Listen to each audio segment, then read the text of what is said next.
bên nhìn lâu na diệt thế mau tao người ta ta lo mê siêu nhà bao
เสียความไปแล้วเขาขว้างอามาซาหนีโมขวาหนีซาโมเอาลิสงวนดูจะความไปแล้วเอาเสียความว่าถ้าวิทยุขวาหนีนั่นนะจะสู้ที่ถ้าไหลสู้ขวาหนีตุยสู้ที่ถ้าบุยเผว่าโมสู้จีไหลสู้เดี๋ยวนี้ตุยสู้แล้วคือเขาขว้างโง่เสียความมันก็จะคือถ้าไทยเราจงเอาลิสงปากากุมทาจิ้มหมายสถานีวิทยุกระจายเสียงแห่งประเทศไทยจังหวัดเชียงใหม่ว่าดังอาทินี้ว่าวิทยุโดยจะมายีระบบยีความถี่ไม่คือระบบยา AM ยีความถี่โง่เป็นยาที่ตัวลิหาชิดสุดก็จูเนี่ยคือตัวหลังเนี่ยก็คือชมมุขวานีจิโมที่โมเราเป็นยาคือหนีมุขวานีสามโมนาทีเนี่ยนาทีนี้ข้อนี้นาเย็ดสิที่มันเราไม่เคยหนีเมื่อข้อนี้สามโมที่มาเคยหนีขวดด้วยของที่ท่าโบฟีบูคือไลฟ์สู่ยังไงยิบเพไปคือสวทเชียงใหม่ AM 1476กิโลเฮิรตซ์ที่ไลฟ์อย่างยิบเบอร์โทรศัพท์เป็นยังคือ053 276 007ของที่บ้านก็มันยาในมีถึงคือเอาลิโซอับบาก็คือพารักะ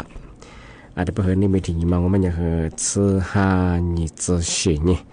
ในมีถึงมันคือโซนี่โซนี่ยี่โคนี่โตนี่จือลิโคเบย์อับบาเป็นยาสติฮานี่จือชินี่ในมีถึงมันคือนาสายังไงวันพุธที่27ไงเดือนพฤศจิกายนพศก็คือ2567ก็มังงที่ยังนี่เนี่ยคือนี่เนี่ยตรงจิจุ้ยนี่มีถึงเราคือกว่านี่เนี่ยนะปากกาเชื่อมก็คือนี่มีถึงเราคือตัวข้อที่ดีปากกาที่เลยเป็นจะมาประชาสัมพันธ์ยิ่งช่าง你这姑娘话你体验子你这姑娘不是3年วันยังแสดงว่านี่จะกู้เนี่ยคือหนังวันนี้ตัวหนังวันนี้เจน่าโชนี่ที่นี่คือ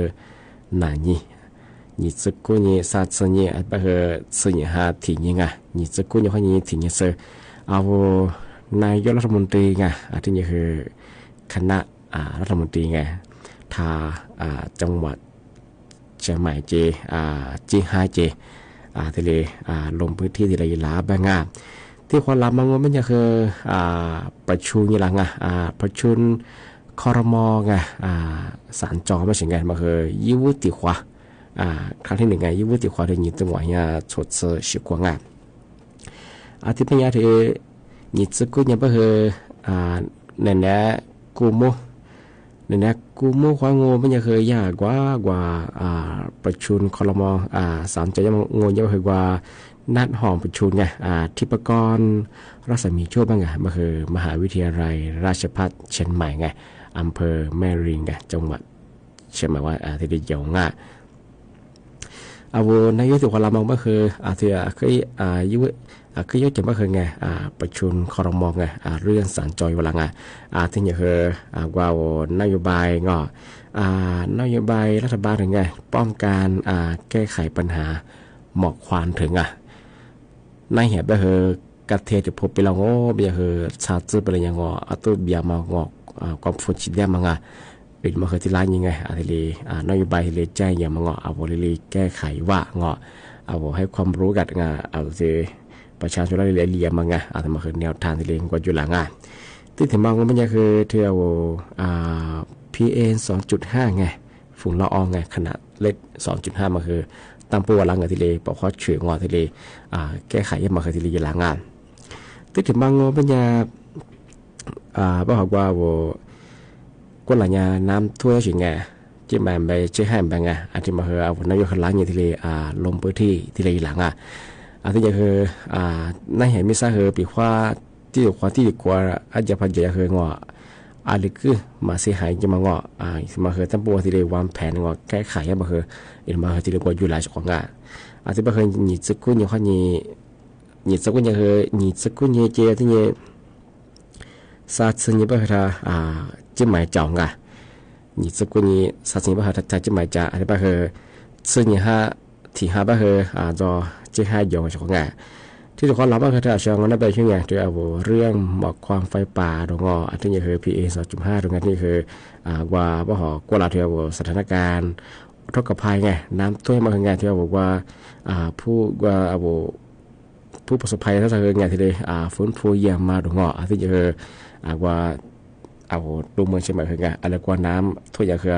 เบียร์มาคือไงคือเสียหายมาคือมาหลังอย่างที่ดี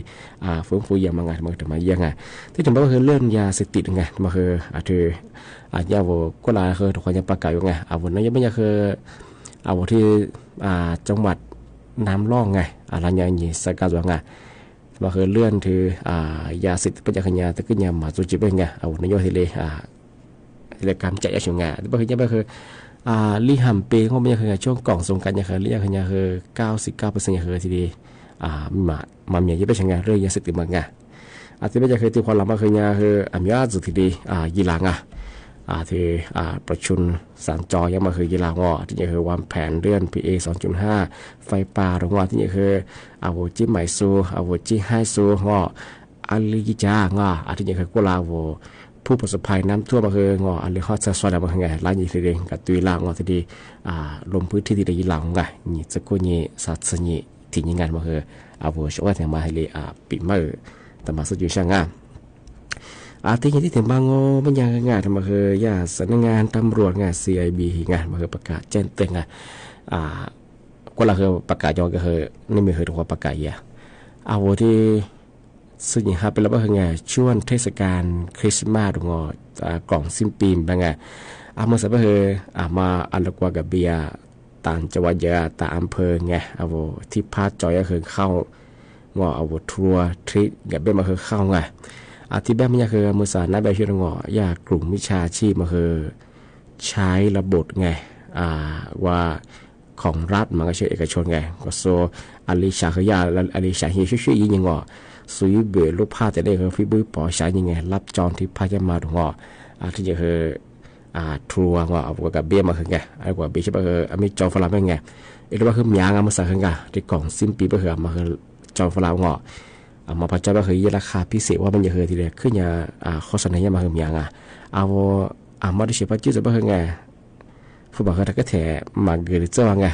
มาจำมาเบอร์เจ้าคือยี่ข้อมูลได้กับกุญยี่สถานที่คือได้กับตัวยังไงบ้านที่ก็คือสถานที่พิกัดคือนักว่าอันนักว่าของซื้อสูฟลอชิงไงมาคือเนี่ยได้กับกุญยี่งานตัวสวยงามเหมือนกันจะสนุกผู้บอกโอ้ยสุดท้ายแบบคือยี่เจ้าคือหมูยิงผู้บอกคือเปิดโอ้ไงได้ไปมาสั่งคือกลุ่มวิชาชื่อใช้เพจปองไงเธอรับจองที่พักรับจองทัวร์ท่องเที่ยวยังมาคือไงอีโปรคืออันยาที่แพ็กเกจคือส่วนยังว่าในยังมาผียันท่านนายอย่างไงอะไรบ้างคือมาแล้วก็เจอที่เนี่ยแล้วมาเล่าว่ายังไงมาสับคือแกไม่ชาชีแกก็สุดท้ายคือเนี่ยชอบหากินไงที่สร้างเพจปองนี่มาคือจวงมาแล้วมาเล่าว่ายังไงที่เป็นยังที่ถึงมาของเป็นยังคือยากลุ่มอุตุนิยมวิทยาบ้างคือไงนี่มีความยี่สุดสิ่งยังความยังคือสัตว์สิ่งยังคือสมพันธ์หรือบ้างคืออากาศเย็นลงยังไงที่ตัวคือจะจ้าไปสิ่งไงอะไรบ้างคือในแนวจีเหมือนคือยาที่ยาจ้าบ้างคือเจ้าของไงมาคือมาดูแลที่ดูแลสุขภาพยังไงมาก็เดี๋ยวมากว่าเจ้าของไงที่มูลบ้างคือยาอากาศคือยาที่ยาชาสลบจีไม่บ้างไงบ้างคือมาก็เดี๋ยวมาแจ้งกว่าเจ้าของไงที่เป็นยังไงมาซาmugwa tu hua na che chonga ta mugwa na kanya he pokwa tu hua shula khwanga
就我那佛的可群下，我那木来你给我当，我那你暖我。你他哥哥，完了你的是做。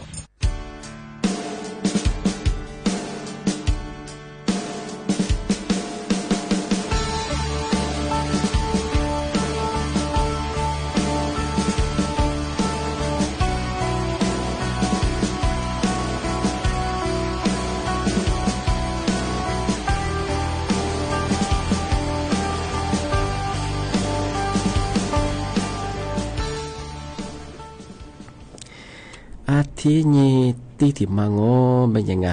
ทำมาคือบ้าหอคือรัฐมนตรีไงรัฐมนตรีว่าการกระทรวงพลังงานที่ได้แบกอย่างไงยังก็คือช่วงปีใหม่มันยังคืออยากจะให้ขอขวัญปีใหม่ไม่ใช่ไงโดยลดค่าไฟไงอัตรายาลงอัตราฟยามันก็ไม่คืออายุบัตรสยาสร้างช่องไง3 สตางค์งอทราบว่ามันไงกันว่า3 สตางค์ยาใช่ไหมไงปีขว้าว่าอัตราฟมันคือรีบา3 สตางค์ไปมางออะไรแบบนี้ ยากระทรวงพลังงานคือยาอัตราเฉลี่ยคือ3 สตางค์เงาะทำมาคดียาไปใช้งานจากเดิมมันยังคือเงาะจากเดิมก็คือลีบะบ้าที่หน่วยมันเงาะที่หน่วยไม่คือลีบะ18 สตางค์จังๆไงที่ไปคือยากระทรวงพลังงานยามาคือ3 สตางค์ยาไปคือยาลีบะ15 สตางค์คิดได้ยังไงทำไมคือมีผมตั้งแต่เดือนมกราที่5ข้อนี้ลีหาซื้อในเหียยิ่งคนยิ่งตัวเหียชดซื้อเหตุขวดแต่บัลลีมาคนนี้ขยากว่าของขวัญปีใหม่ที่ดีเกือบไปเฉียงกันโดยลดค่าไฟก็3 สตางค์ที่เลยอยากเอาไปตรงง่าแต่มาคือเอาไว้ช่วยทำมาในปีใหม่ง่าที่เลยสุดยอดช่างงานมันสายไม่ใช่คืองอมันสายก็คือที่หน่วยไม่ใช่คือลีบา18 สตางค์ใช่ไงอันนี้ก็คือนั่งเหียที่5ข้อนี้ลีหาซื้อก็คือที่บาสงวนสตางค์ที่ดีคิดได้เฉียงงานแต่มาคือเรื่องไฟฟ้างานแต่มาสุดยอดช่างงานที่ที่มังว่าไม่ใช่คือมันสาจะภาคใต้ไงภาคใต้ยังไม่คือสำนักงานกรุงอุตุนิยมวิทยาไงเตือน13 จังหวัดภาคใต้เป็นยังไงยังไม่คือเฝ้าระวังไงน้ำป่าไหลหลากไงดินถล่มยังไงไม่ชาบกว่าอย่างมาดงที่นี่คือวันน้ำป่าหรือชิมข้าวเหนียวซื้ออย่างละมังอาจจะจอมังไงมันคือเหนียวซื้อเนี่ยเหนียวซื้อเนี่ยข้าวเหนียวคือซื้อเนี่ยลี่เนี่ยซื้อข้าวไงทำไมยากรุงอุตุนิยมวิทยาคือที่ดีแจ้งเตือนพลังงานทำไมยังไม่คือบ่ห่อ13 จังหวัดงาน13 จังหวัดก็ไม่ใช่คือยุ่งถึงมาไปคือจังหวัดชุมพรที่นี่คือจังหวัดสุราษฎร์ธานีที่นี่คือจังหวัดนครธรรมราชไงที่นี่คือจังหวัดพัทลุงสงขลาจังหวัดปัตตานียะลาไงที่คือนราธิวาสจังหวัดพังงาภูเก็ตที่นี่คือกระบี่ไงที่นี่จังหวัดตราดที่นี่จังหวัดสตูที่นี่คืองวดที่แล้วไง13 จังหวัดไงปีว่าเช้าว่าลิโซไงจะส่งภาคใต้ประจำว่าไง13 จังหวัดคือละวันดินถล่มยังมาน้ำป่าไหลหลากน้ำท่วมยังมา你这是ข้อนี้คือสิ่งหาลีเนี่ยสิ่งทำมาคือเนี่ยเหมือนหาเอาสารพัดตั้งอย่างคือเหมือนหาขึ้นเรียงมีเหมือนหาลีมีโลหะเยอะสิ่งไงก็คือเหมือนหาเรียกก็คืออาจจะเยอะสิ่งไงก็คือยากรุงตัวนี้ก็คือแจ้งเตือนที่ดีตาสิ่งไงวันที่27ข้อนี้คือ你这是ข้อนี้นี่มีข้อนี้ที่สิ่งหาลีเนี่ยสิ่งไงมันคือจอดพัดใต้ว่าง่ายทำมาคือจะมาปีมากสุดจุดเช้าของทั้งงานที่นี่ที่ถึงบางไม่ยังไงทำมาคือเอามาใส่ยากระทรวงไงกระทรวงแรงงานกระทรวงแรงงานที่ที่นี่กรมจัดหางานจริงไงที่ยิงกำมังจะแหลกโคนี่ว่าผู้เกษียณสุดงายึดตำแหน่ง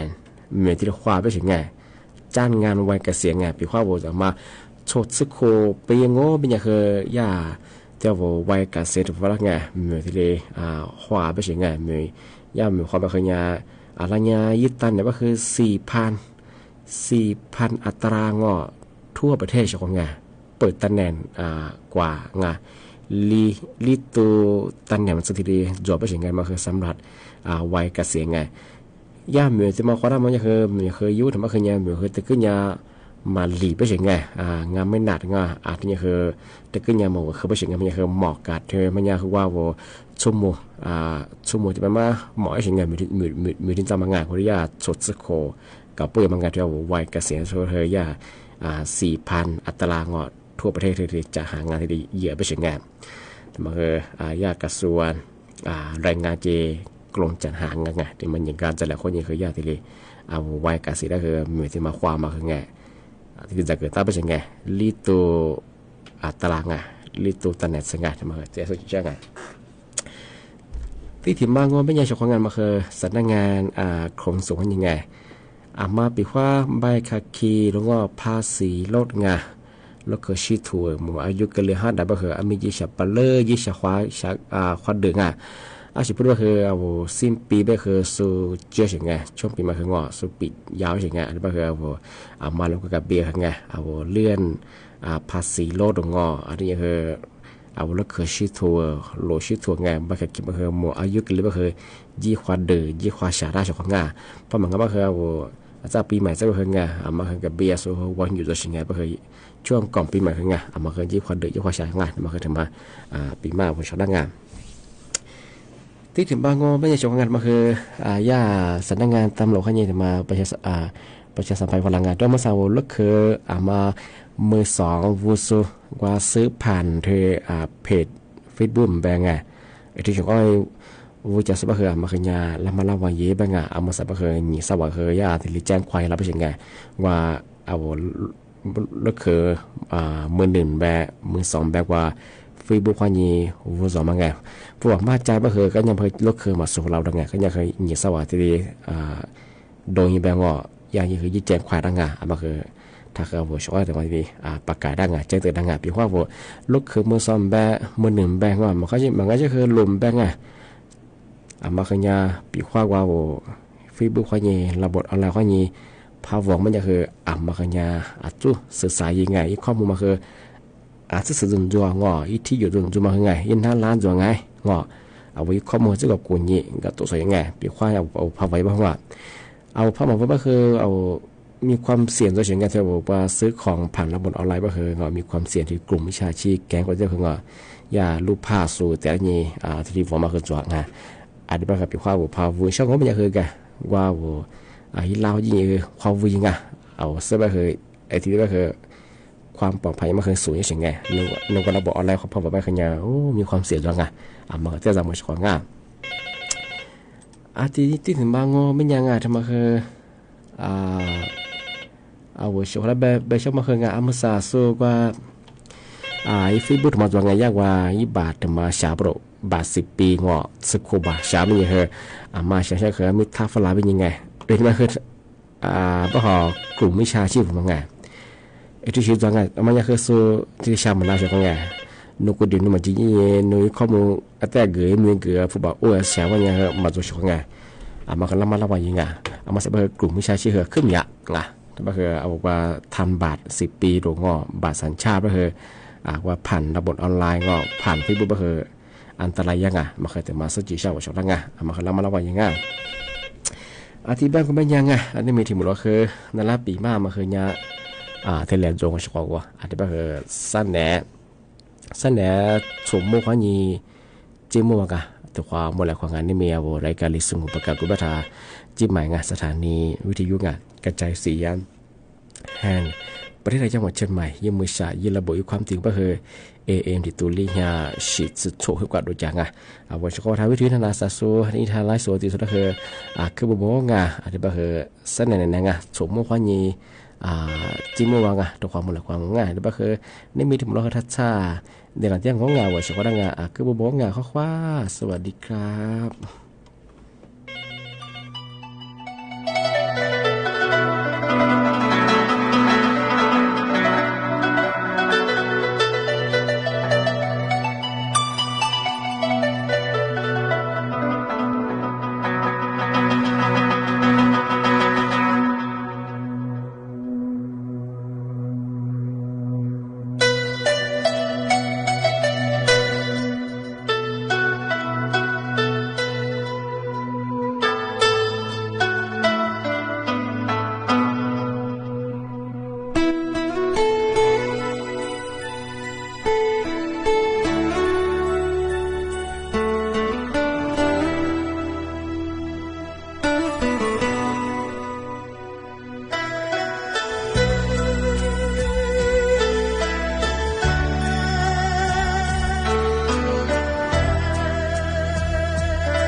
Go te te tsanu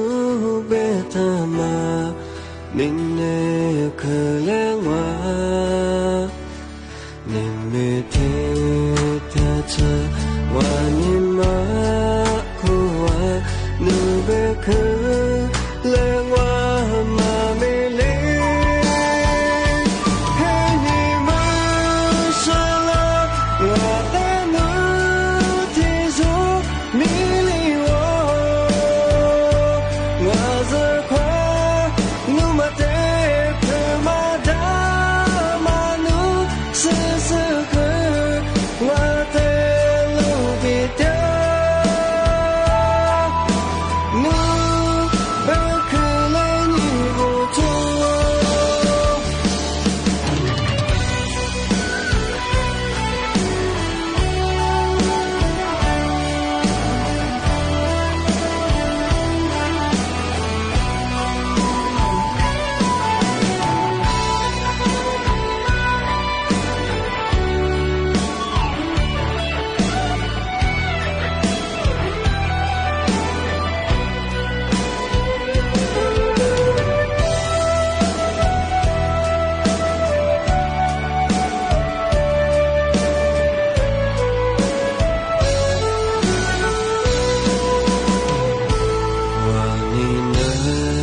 qua là tim sang ya nó bé mà và tiếc là khoai tim sang ya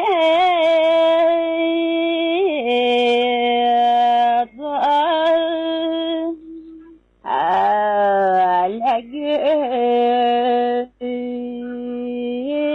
tim sang ya Chị nhé nó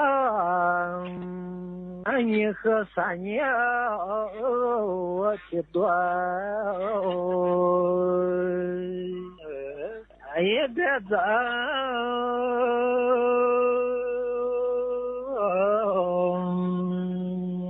Allah xa nhé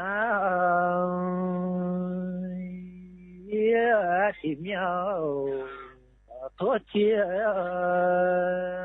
lo khi như xưa nó đã phải nghĩ thì đó đã dạy là phải nhớ thì nhớ thôi chia lo chị nhớ sang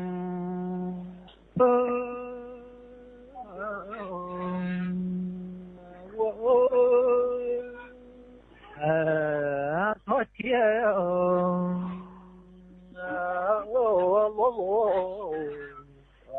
quá hãy như xưa nó đã dạy mưa vừa qua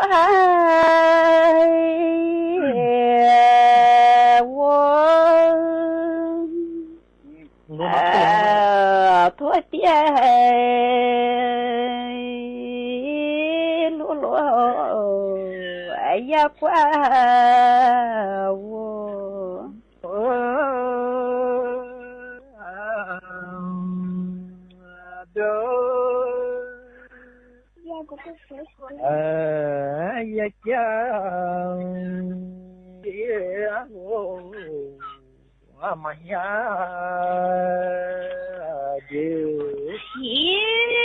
nó đến và tiếng hoa đã giật rồi cái ya của mà rồi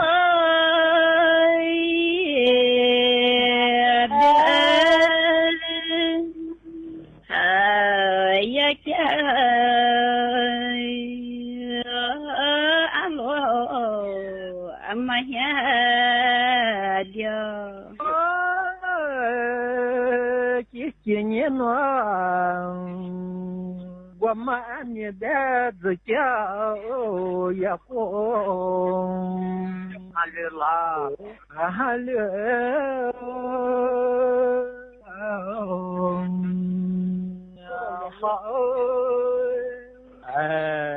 ya cháu ya lo nhiều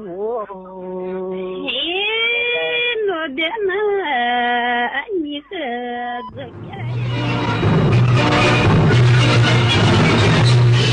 สถานีวิทยุกระจายเสียงแห่งประเทศไทยและเครือข่ายทั่วประเทศเสนอข่าวต้นชั่วโมง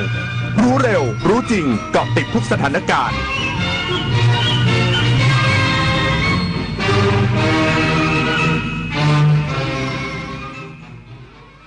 รับฟังข่าวต้นชั่วโมง 15 นาฬิกากับชลธร ตัญญาครับ